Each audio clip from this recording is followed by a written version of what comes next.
சங்கீதம் 94 94வது சங்கீதத்தை நாம் மாறி மாறி வாசிப்போம். Psalm number 94.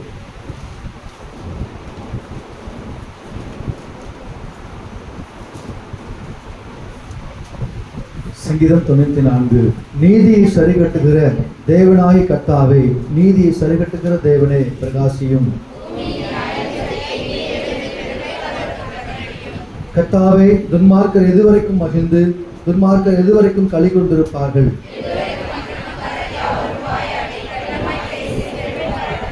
கர்த்தாவே, அவர்கள் உமது ஜனத்தை நொறுக்கி உமது சுதந்திரத்தை ஒடுக்குகிறார்கள்.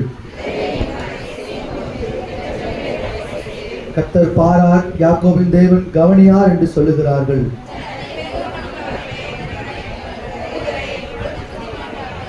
காதை உண்டாக்கினவர் கேளாரோ, கண்ணை உண்டாக்கினவர் காணாரோ?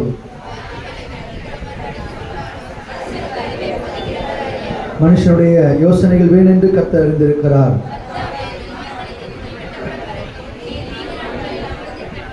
சிற்றித்து உம்முடைய வேதத்தை கொண்டு போதிக்கிற மனுஷன் பாக்கியவான். நியாயம் நீதியிடயமாக திரும்பும், செம்மையான இருதயத்தால் யாவரும் அதை பின்பற்றுவார்கள்.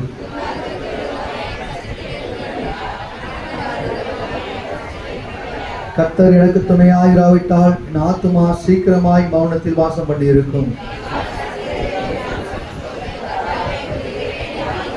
என் உள்ளத்தில் விசாரங்கள் பெருகையில் உம்முடைய ஆறுதல் என் ஆத்மாவை தேற்றுகிறது. அவர்கள் நீதிமானுடைய ஆத்மாவுக்கு விரோதமாய் கூட்டம் கூடி குற்றமில்லாத இரத்தத்தை குற்றப்படுத்துகிறார்கள். அவருடைய அக்கிரமத்தை அவர்கள் மேல் திருப்பி அவருடைய பொல்லாப்பு நிமித்தம் அவர்களை சங்கரிப்பார். நம்முடைய தேவனாய் கர்த்தரே அவர்களை சங்கரிப்பார். அல்லேலூயா, அல்லேலூயா. எல்லாரும் உட்காருவோம். கர்த்தரும் இரட்சகருமாகிய இயேசு கிறிஸ்துவின் நாமத்தினாலே உங்களை வாழ்த்துகிறேன். இந்த நாளில் இந்த இடத்துல நாம் எல்லாரும் ஒருமனப்பட்டு கூடி வர கர்த்தருடைய ஆவியானவர் நமக்கு உதவி செய்திருக்கிறார். அல்லேலூயா, அல்லேலூயா. 22வது வசனத்தை நாம் வாசித்தோம். கர்த்தரோ எனக்கு அடைக்கலமும் என் தேவன் நான் நம்பியிருக்கிற கன்மலையுமாய் இருக்கிறார். அல்லேலூயா, அல்லேலூயா. நமக்கு அடைக்கலமாய் இருக்கிறவர் நம்முடைய கர்த்தர்.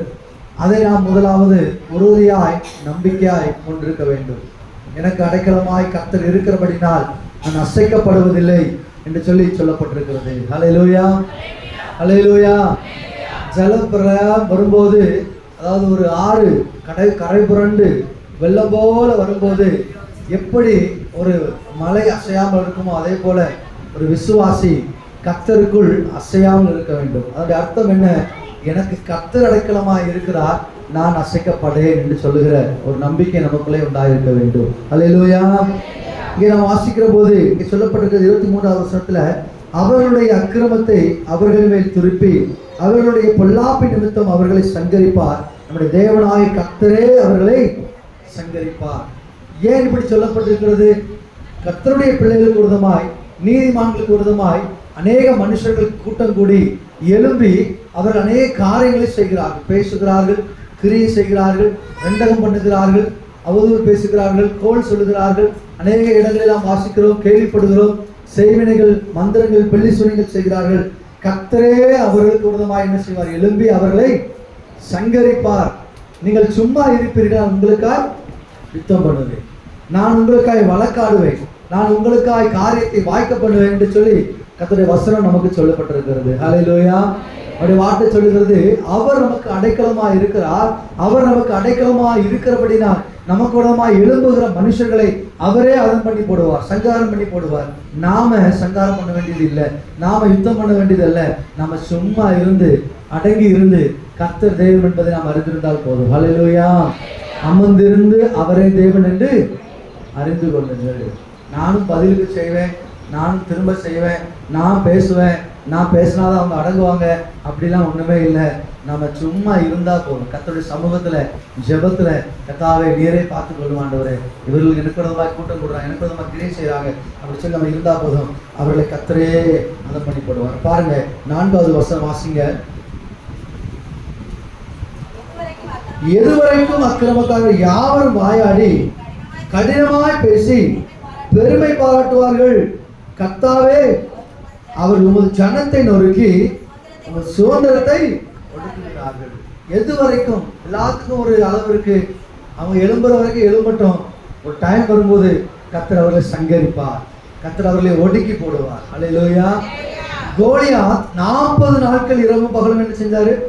பேசிக்கொண்டே இருந்தார். 40 நாட்கள் காலையிலும் சாயங்காலமும் வந்து இஸ்ரவேல் ஜனங்களை நிந்தித்து, இஸ்ரவேலின் தேவனை கர்த்தரை நிந்தித்து, என்னிடத்துல சண்டை போடவா, என்னிடத்துல சண்டை போடவா என்று சொல்லி நிந்தித்து கொண்டே இருந்தார். 41வது நாள் அங்கே தாவீது வந்து அதை கேட்கிறார். தாவீது அதை அடக்கி போட்டார். கோலியாத்தை அவன் கொண்டு போட்டார். அல்லேலூயா. எது வரைக்கும் நீ பேசி கொண்டிருப்பாய்? அவங்க பேசும்போது அவங்க நினைக்கிறாங்க. வாசிக்க பாருங்க, 6-7 வருஷத்துல வாசிப்போம். விதவையும் பரதேசியையும் கொன்று திக்கற்ற பிள்ளைகளை கொலை செய்து கர்த்தர் பாரார், யாக்கோபு தேவன் கவனியார் என்று சொல்லுகிறார்கள். அல்லேலூயா. அவங்க பேசுறாங்க, அவங்க கிரியை செய்யறாங்க, அவங்க கொல்லுறாங்க. இன்னும் ஒரு படி மேல போய் கர்த்தர் எங்களை பார்க்க மாட்டார், கடவுளே கிடையாது, கடவுள் எப்படி நியாயம் செய்வாரு அப்படின்னு சொல்லி பேசுகிறாங்க. நம்ம பாருங்க, வேதம் சொல்லுகிறது, கர்த்தர் நமக்காய் யுத்தம் பண்ணுவார், அவர் நமக்காய் அவர் வழக்காடுவார், அவர் ஏழைகளுக்கு மனம் இறங்கி அவருடைய காரியங்களை விசாரிக்கிற தேவனாய் இருக்கிறார். அல்லேலூயா. நாட்கள் சபைக்குள் இருக்க அன்பான தேவனுடைய பிள்ளைகளே, உங்களுடைய குடும்பத்துக்கு விரோதமாய் உங்களுக்கு விரோதமாய் பேசுகிற நாவுகள் யாவற்றையும் கர்த்தர் அடக்கி போடுவார், அவர் சங்கரித்து போடுவார். கர்த்தர் அவர்களை ரட்சித்து அவர்களை மறுரூபமாக்குவார். அல்லேலூயா. அல்லேலூயா. ஆமான் மொர்தெகாய்க்கு விரோதமாய், எஸ்தருக்கு விரோதமாய் அநேக காரியங்களை செய்து ரகசியமாய் ஒரு தூக்கு மேடையும் செய்து வைத்திருந்தார். வேதம் சொல்லுகிறது, அந்த தூக்கு மரத்தில் அவனையே தூக்கி என்ன செஞ்சாங்களா? போட்டாங்க. அவன் வெட்டின குழியில் அவனே விழுவான். கர்த்தரே அதை செய்வார் என்று வேதம் சொல்லப்பட்டிருக்கிறது. எல்லாரும் கரங்களை வைத்து ஒரு நிமிஷம் நம்ம ஜெபிக்க போகிறோம். நமக்கு விரோதமாய், நம்முடைய குடும்பத்துக்கு விரோதமாய், நம்முடைய பிள்ளைகளுக்கு விரோதமாய், அநேக செய்கிற வியாபாரத்துக்கு விரோதமாய் அநேக துன்மார்க்கர்கள் ஒருவேளை பொறாமை கொண்டு, ஒருவேளை அவங்க மன கசப்பினால உங்களுக்கு விரோதமாய் கிரியை செய்து கொண்டிருக்கலாம், உங்களுக்கு விரோதமாய் அவர்கள் கூட்டம் கூடி கொண்டிருக்கலாம். அவருடைய நாவுகளை கர்த்தர் அடக்கி போடுவாராக, அவருடைய கிரியைகளை கர்த்தர் அடக்கி போடுவாராக, எல்லா ஆயுதங்களையும் கர்த்தர் செயலாக்கப்படுவாராக. நாட்கள் சபைக்குள் இருக்கிற பிள்ளைகளுக்கு விரோதமாய் எழும்புகிற எல்லா மனுஷ கிரியைகள், அந்தகார கிரியைகள், பில்லிசுனை தகடுகள், எல்லா மந்திர கிரியைகள், செய்வினை கட்டுகள் இயேசு கிறிஸ்துவின் நாமத்தில் சுட்டரிக்கப்படுவதாக, இயேசு கிறிஸ்து நாமத்தில் சுட்டரிக்கப்படுவதாக. அவைகளை செய்கிற மனுஷர்களை கர்த்தர் நாட்களில் நியாயம் செய்வீராக, எங்களுக்காய் கர்த்தரிடத்தில் வழக்காடுவீராக. கர்த்தர் நாம எங்க இருக்கிற பிள்ளைகளுக்காய், பிள்ளைகளுக்கு விரோதமாய் எழும்புகிற துன்மார்க்கர்களோடு கூட கர்த்தர் வழக்காடுவீராக. கர்த்தர் நாமே சங்கரித்து போடுவீராக. ஆண்டவரே, உனக்கு விரோதமாய் எழும்பினவர்கள் முதுகை காட்டி ஓடும்படி கர்த்தர் உதவி செய்வார். 7 வழியாக அவர்கள் கர்த்தர் துரத்தி விடுவார். ஆமென். கர்த்தருக்கு ஸ்தோத்திரம், கர்த்தருக்கு ஸ்தோத்திரம், கர்த்தருக்கு ஸ்தோத்திரம், கர்த்தருக்கு ஸ்தோத்திரம். என்று சொன்னால் வேதம் சொல்லுகிறது பாருங்க, 9வது வசனம். காதை உண்டாக்கினவர் கேளாரோ, கண்ணை உருவாக்கினவர் காணாரோ.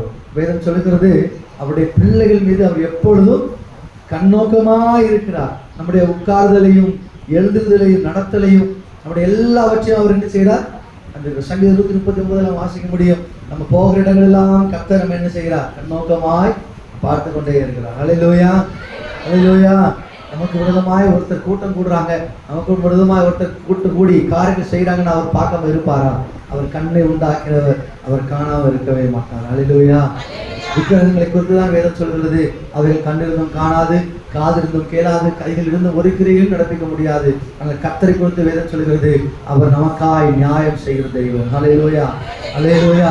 எகிப்தில் இருக்கிற பார்வோன் இடத்துல கர்த்தர் இஸ்ரவேல் ஜனங்களுக்காக யுத்தம் பண்ணினார். 10 வாதைகளை அனுப்பி அவர்களை வாதித்தார். அவங்க மனம் திரும்பாத போது அவங்களை பாருங்க செங்கடலை முழுகடித்து அவருடைய சதாப்தத்தையும் முடித்துக் கொண்டார். வேதம் சொல்கிறது, இந்து கண்ட எகிப்தில் இனிமேல் அன்பதில்லை. நமக்கு விரோதமாக யார் வேணாலும் குற்றம் கொடுக்கும், யார் வேணாலும் கிரியை செய்யட்டும், அதிகாரிகளாக இருக்கலாம், யார் வேணாலும் இருக்கலாம். நாம அவங்களோடு வழக்காட வேண்டாம்.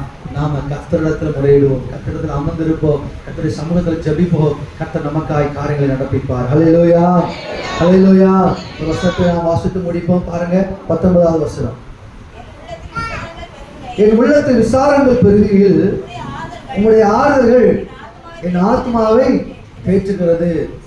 அநேக காரியங்கள் நிமித்தமாய் நம்ம குழம்பி போய் கவலையோடு கண்ணீரோடு இனி எப்படி இந்த வியாபாரம் செய்ய, இனி இந்த பிசினஸ் செய்ய, இனி எப்படி இந்த பணம் வரும், இனி எப்படி இந்த குடும்பத்துல இந்த காரியம் நடக்கும் அப்படின்னு சொல்லி நம்ம காரியங்களை சிந்திக்கும் போது நம்முடைய இருதயத்துல விசாரங்கள் என்ன செய்யும்? பெருகும். இருதயத்துல அநேக பாரங்கள் வந்து அமரும் போது நம்ம இருதயத்துல மூச்சு விட முடியாது. இப்படியோ ஆயிட்டேன், இப்படி ஆயிட்டேன் அப்படின்னு சொல்லி சிந்திப்போம். அப்ப பாருங்க, வேதம் சொல்லுகிறது நம்முடைய இருதயத்துல விசாரங்கள் பெருகுகையில் அவருடைய ஆறுதல் நம்முடைய ஆத்மாவை என்ன செய்யும்? தேற்றும். அவருடைய வசனம் நம்முடைய பாதைக்கு தீபமாயும் நம்முடைய பாதைக்கு வெளிச்சமாயி இருக்கிறது. அல்லேலூயா.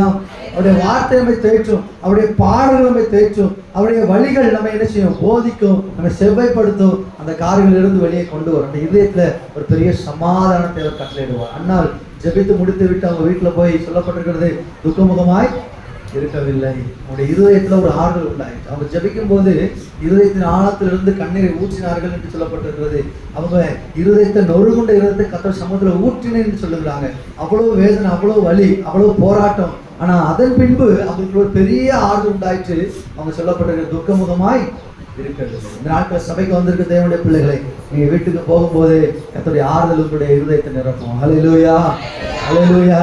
எல்லா கரங்களை உயர்த்தி கர்த்தர் கொடுத்த சங்கீதக்காக கர்த்தரை சோதரிப்போம். கர்த்தருக்கு ஸ்தோத்திரம், கர்த்தருக்கு ஸ்தோத்திரம், கர்த்தருக்கு ஸ்தோத்திரம், கர்த்தருக்கு ஸ்தோத்திரம். நமக்கு விரோதமாய் எழும்புகிற, நம்முடைய சபைக்கு விரோதமாய், விசுவாசிகளுக்கு விரோதமாய், குடும்பங்களுக்கு விரோதமாய் எழும்புகிற எல்லா மனுஷர்களுக்கு கர்த்தர் நாட்கள் வெட்கப்பட்டு போகப்படுவார். கர்த்தர் உங்களுக்காய் வழக்காடுவார். கர்த்தர் உங்களுக்காய் காரியங்களை வாய்க்க